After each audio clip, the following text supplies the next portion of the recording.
ദേശീയ തലത്തിൽ സഹായമുള്ള ഒരു ഭരണമുണ്ടായാൽ മാത്രമേ സംസ്ഥാനത്ത് പ്രത്യേകിച്ച് ഇടുക്കിയിലെ പ്രശ്നങ്ങൾ പരിഹരിക്കാൻ കഴിയുകയുള്ളൂവെന്ന ദേവികുളം മണ്ഡലത്തിലെ NDA സ്ഥാനാർത്ഥി S. രാജേന്ദ്രൻ.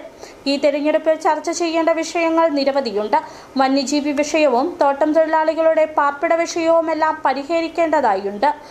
50,000 വീടെങ്കിലും തോട്ടം ആദിവാസി മേഖലയിൽ വെച്ച് നൽകേണ്ടതുണ്ട്. ഇടുക്കിയിൽ കേന്ദ്രത്തിന്റെ ഇടപെടൽ വളരെ പ്രധാനമാണെന്നും S. രാജേന്ദ്രൻ ദേവികുളത്ത് പറഞ്ഞു. ദേശീയ തലത്തിൽ ഇടുക്കി ജില്ലയിലും ഈ പ്രദേശത്തുമുള്ള സങ്കീർണതയുള്ള പ്രശ്നങ്ങൾ ദീർഘകാലമായി പരിഹാരം കാണാതെ കിടക്കുന്ന പ്രശ്നങ്ങളിലേക്ക് കടക്കണമെന്നാണ് ആഗ്രഹിക്കുന്നത് കൊണ്ടാണ് ഈ മാറ്റം. അപ്പോൾ ചർച്ചകൾ രാഷ്ട്രീയമായി ആ നിലയിലേക്ക് ഉയരണം.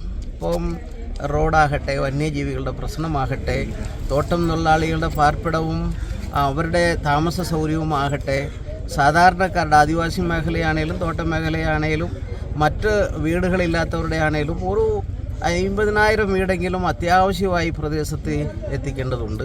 ജാതി സർട്ടിഫിക്കറ്റ് പ്രശ്നം വലിയ പ്രശ്നമാണ്. ലിംഗ്വിസ്റ്റിക് മൈനോറിറ്റിയുടെ പ്രശ്നം അത് ഈ 5 വർഷം കൊണ്ട് ഉടലെടുത്ത പ്രശ്നങ്ങളാണ്.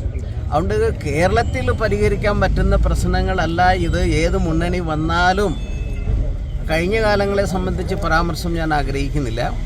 പക്ഷേ ഇപ്പോൾ ഇനി എന്ത് വന്നാലും ദേശീയ തലത്തിൽ സഹായമുള്ള ഒരു ഭരണമുണ്ടായാൽ മാത്രമാണ് ഇത്തരത്തിലുള്ള പ്രശ്നങ്ങൾ ഉടനീളം പരിഹരിക്കാനാവുക.